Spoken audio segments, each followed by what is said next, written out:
apa kabarnya hari ini? Pasti sangat luar biasa. Kak Ratna juga dalam keadaan luar biasa.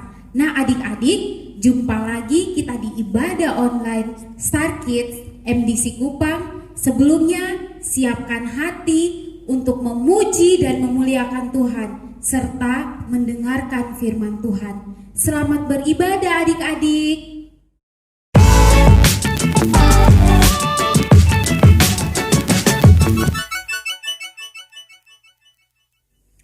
Shalom, selamat pagi adik-adik yang ada di rumah. Apa kabar hari ini? Bersama NPSA kita akan memuji nama Tuhan.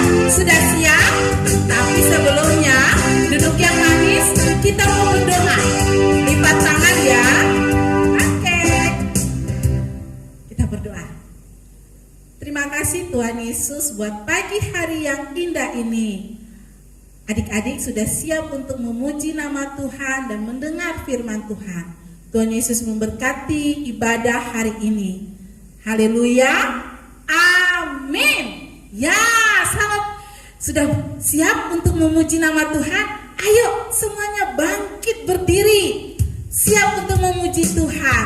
Berlompat-lompat. Kita akan naikkan pujian. Big smile.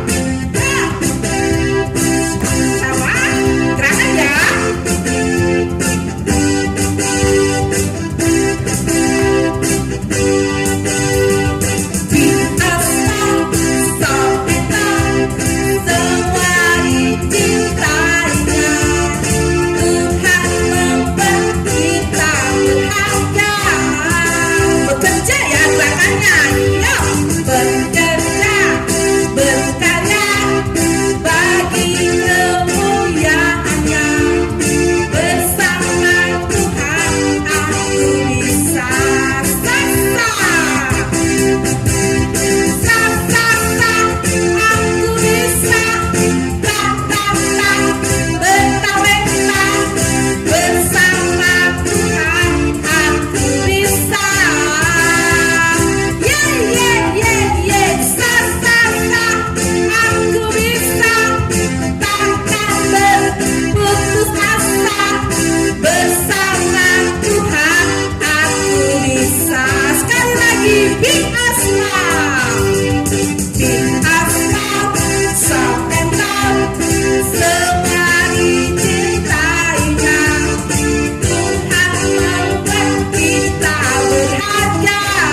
Sekarang silakan duduk. Kita akan mendengar firman Tuhan. Dan KS mau kita sama-sama menyanyi. Lagunya adalah Bagaikan Bejana. Lipat tangan ya, duduk yang manis. KS mau kita menyanyi sama-sama dengan KS dan adik-adik di rumah ya, Bagaikan Bejana.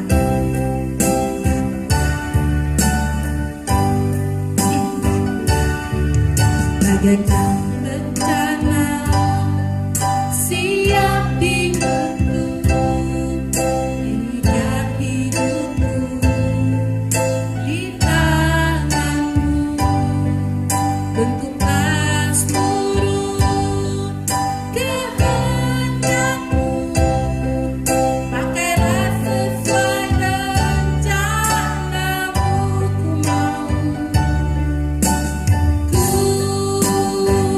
Mau sepertimu Yesus, disempurnakan selalu dalam setengah jalanku, memuliakan namamu. Sekali lagi ya, adik-adik nyanyi. Bagaikan bejana siap dibentuk, demikian hidupku di tanganmu, bentuklah seluruh kehendakmu, pakailah sesuai rencanamu, ku mau. Mau sepertimu Yesus, disempurnakan selalu dalam setengah jalanku, memuliakan namamu, ku mau sepertimu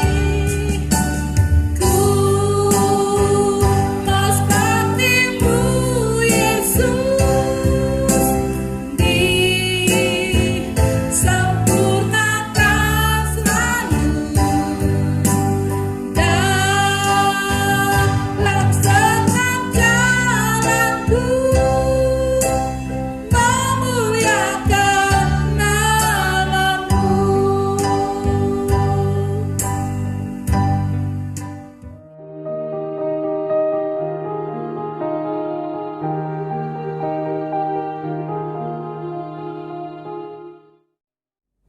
Baik adik-adik, sebelum kita mendengarkan firman Tuhan, mari kita berdoa terlebih dahulu. Kita berdoa. Bapa di surga, kami akan mendengarkan firman Tuhan pagi hari ini. Tuhan memberkati firman-Mu, agar firman yang kami dengar, kami dapat melakukannya dalam kehidupan kami setiap hari. Dalam nama Tuhan Yesus, firman yang hidup, kami berdoa. Haleluya. Amin. Baik adik-adik yang dikasihi dalam Tuhan, kita bersyukur hari ini kita masih diberi kesempatan oleh Tuhan untuk mendengarkan firman Tuhan. Masih ingat cerita minggu lalu yang sudah disampaikan oleh Kak Tri, cerita tentang Yusuf dan saudara-saudaranya. Nah, hari ini kita akan mendengarkan cerita tentang Yusuf. Tahukah adik-adik Yusuf dijual di mana? Nah, jualnya di Mesir adik-adik. Hari ini firman Tuhan kita terambil di dalam kitab Kejadian pasal yang ke-39 ayat yang pertama sampai ayat yang ke-23. Pada cerita ini kakak ingin menceritakan kisah Yusuf di rumah Potifar adik-adik. Nah, adik-adik yang dikasihi dalam Tuhan, suatu ketika adik-adik Yusuf dijual oleh orang-orang Ismail dan dibeli oleh kepala pengawal raja yang namanya adalah Potifar adik-adik. Setelah dibeli oleh kepala pengawal raja, Yusuf dibawalah ke rumah Potifar. Di sana Yusuf tinggal adik-adik bersama dengan Yusuf dan Potifar bersama istrinya. Mungkin juga ada yang tinggal bersama mereka di situ. Dalam kehidupannya Yusuf yang baik, yang juga takut Tuhan, akhirnya Yusuf ini menjadi kesukaan oleh Potifar. Nah, adik-adik, suatu kali Yusuf sedang bekerja. Dilihatlah oleh istri Potifar. Dirayulah Yusuf. Aduh Yusuf, kamu ganteng. Aduh Yusuf, kamu kok rajin Yusuf. Mau dong Yusuf, kamu tidur dengan aku. Tapi Yusuf tidak tergoda oleh kata-katanya istri Potifar. Yusuf tetap dalam imannya kepada Tuhan karena dia takut Tuhan. Jadi dia tetap teguh dalam imannya. Lalu suatu kali lagi Yusuf sedang bekerja lagi, dirayulah oleh istri Potifar. Sampai akhirnya dengan paksa istri Potifar itu menarik bajunya Yusuf. Dan Yusuf lari meninggalkan istri Potifar. Dan bajunya itu diambil oleh istri Potifar sebagai bukti, adik-adik.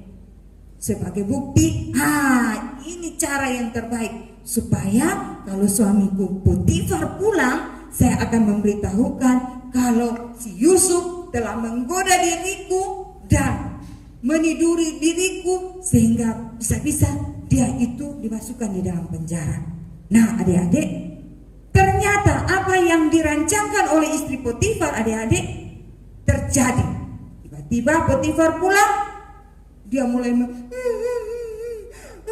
Bapak, tadi Yusuf yang kamu beli dari orang-orang Ismail itu, yang kamu menganggap dia sebagai orang kepercayaannya, dia telah menggoda aku. Ini buktinya, bajunya ada di saya. Dia telah melakukan sesuatu yang jahat terhadap diriku. Karena dia adalah istrinya, Potifar percaya apa yang dikatakan oleh istrinya dibanding percaya kepada Yusuf. Kan Yusuf baru kenal, istrinya kan tiap hari Potifar lihat, Potifar kenal dia kan istrinya. Jadi Yusuf akhirnya tidak disukai oleh Potifar, adik-adik. Potifar lebih memilih istrinya dan diadililah adik-adik. Diadililah Yusuf. Yusuf sini kamu. Potifar punya istri dan betul apa yang dilakukan oleh kamu terhadap istriku? Salah tuanku. Aku tidak melakukan itu karena aku tahu aku ini adalah orang yang tuanku percaya. Aku bisa melakukannya tapi aku tidak mau melakukannya. Dan aku tidak melakukannya.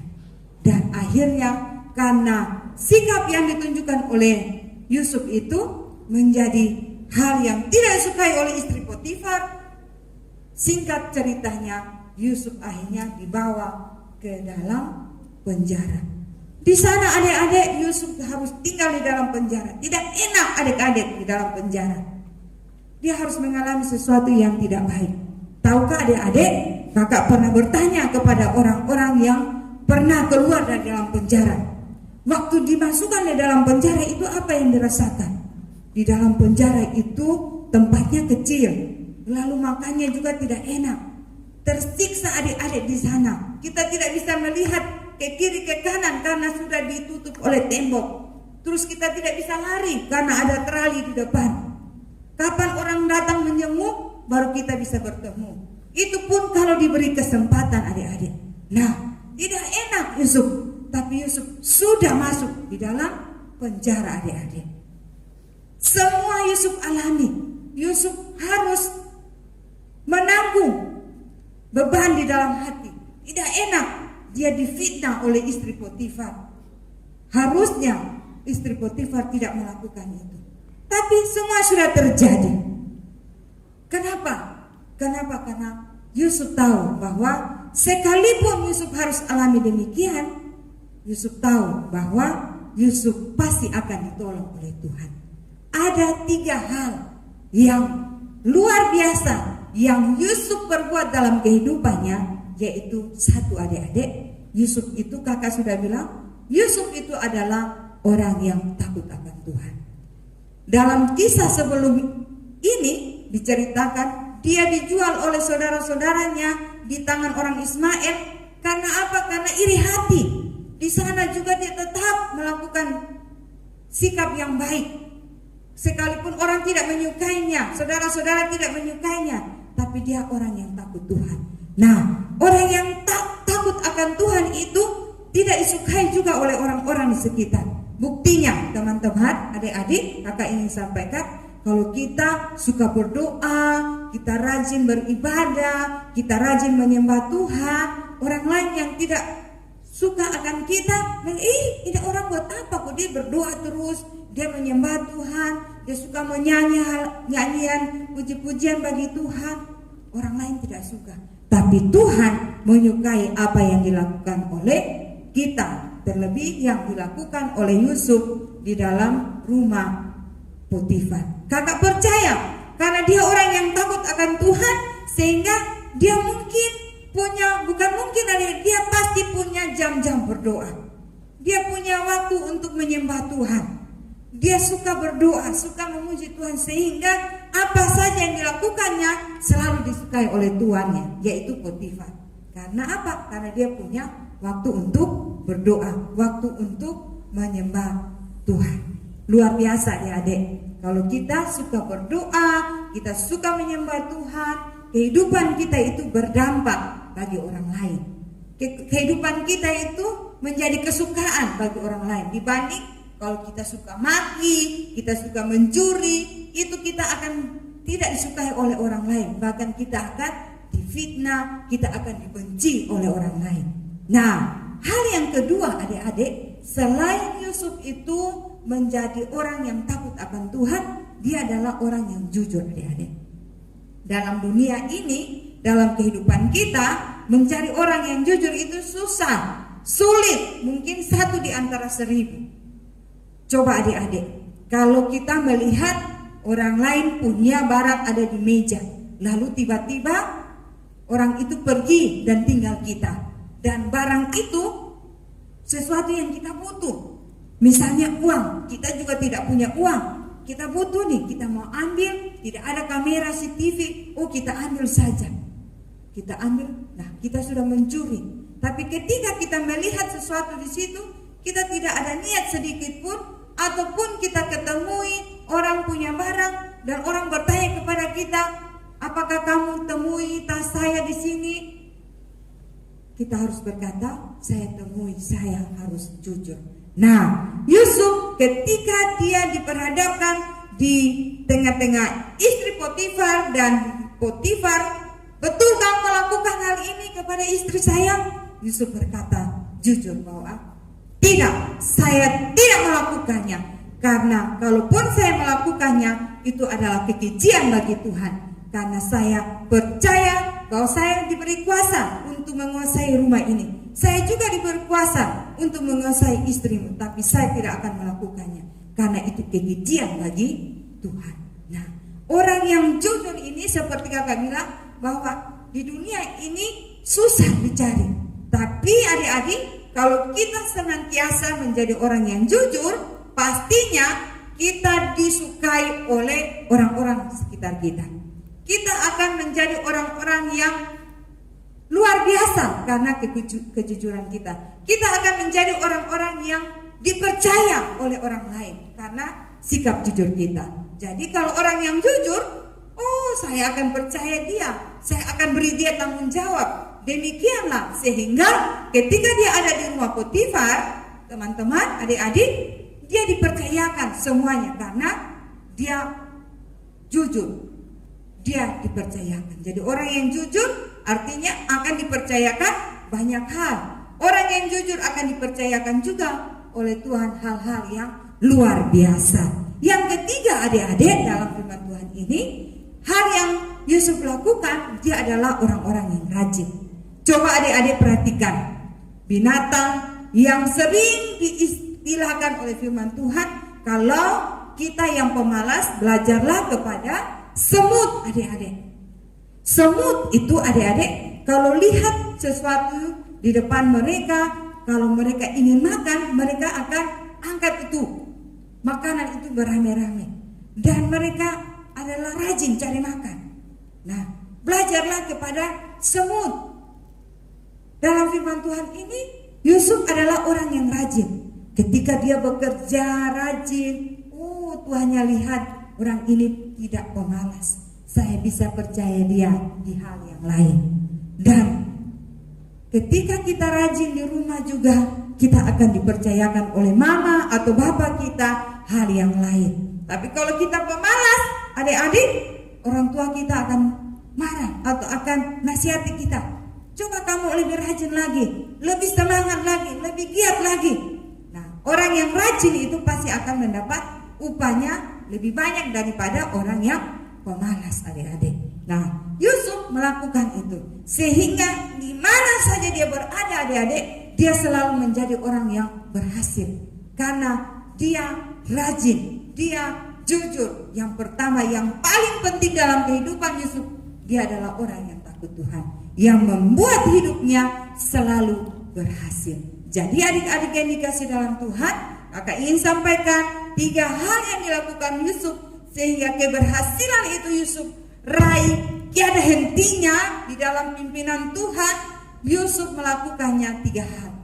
Dia adalah orang yang takut Tuhan. Di dalam takut Tuhan, dia suka menyembah Tuhan, suka meninggikan nama Tuhan, suka membaca Alkitab, punya waktu untuk berdoa. Yang kedua, dia adalah orang yang jujur, berkata yang benar di atas yang benar, yang salah dia katakan yang salah. Dia tidak neko-neko, dia tidak kompromi dengan dosa, tapi dia melakukannya karena dia tahu bahwa jujur itu adalah disukai oleh Tuhan. Ada ayat firman Tuhan lain katakan begini, adik-adik, doa orang yang jujur itu dikenan oleh Tuhan. Amsal sana katakan juga bahwa jiwa akan bersukaria kalau bibir berkata jujur.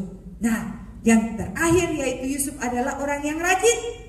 Ya, dia orang yang rajin. Karena orang yang rajin itu disukai oleh Tuhan. Apalagi kalau kita melakukan hal itu serempak atau bersamaan dalam kehidupan kita, adik-adik, kita akan ada di mana saja, orang akan menyukai kita. Di tengah keluarga kita, keluarga kita menyukai. Di tengah-tengah tetangga kita menjadi berkat. Sehingga dimanapun kita ada, kita selalu menjadi yang terbaik, berhasil. Demikian firman Tuhan pada pagi hari ini. Kiranya firman Tuhan pada pagi hari ini mengajarkan kita untuk menjadi orang-orang yang takut Tuhan, anak-anak yang rajin, anak-anak yang jujur. Baik, mari kita berdoa. Tuhan Yesus, kami sudah mendengarkan firman Tuhan pagi hari ini. Tuhan, tolong kami semua agar firman yang kami dengar, kami mampu melakukannya dalam kehidupan kami setiap hari. Dalam nama Tuhan Yesus kami berdoa. Haleluya. Amin. Nah, adik-adik, bagaimana firman barusan? Adik-adik harus belajar menjadi anak yang takut akan Tuhan, jujur dan rajin. Adik-adik, sudah hafal ayat hafalan minggu lalu belum? Yuk kita saksikan video ayat hafalan minggu lalu. Shalom, perkenalkan nama saya Irina Lela. Saya akan menghafal ayat hafalan yang diambil dalam kitab Matius pasal 6 ayatnya yang ke-14. Beginilah bunyinya. Karena jikalau kamu mengampuni kesalahan orang, Bapamu yang di surga akan mengampuni kesalahanmu juga. Terima kasih. Karena jikalau kamu mengampuni kesalahan orang, Bapamu di surga akan mengampuni kamu juga. Matius 6 ayat 14. Dalam kitab Matius 6 ayat 14 berbunyi demikian. Karena jikalau kamu mengampuni kesalahan orang, Bapamu yang di sorga akan mengampuni kamu juga. Ayat hafalan dari Matius 6 ayat 14 berbunyi demikian. Karena jikalau kamu mengampuni kesalahan orang, Bapamu yang di sorga akan mengampuni kamu juga. Ya, bagaimana adik-adik? Adik-adiknya jangan kalah ya dengan adik-adik yang lain. Ayat hafalan minggu ini terambil dari Amsal 23 ayat 16. Jiwaku bersukaria jika bibirmu mengatakan yang jujur. Jangan lupa dihafal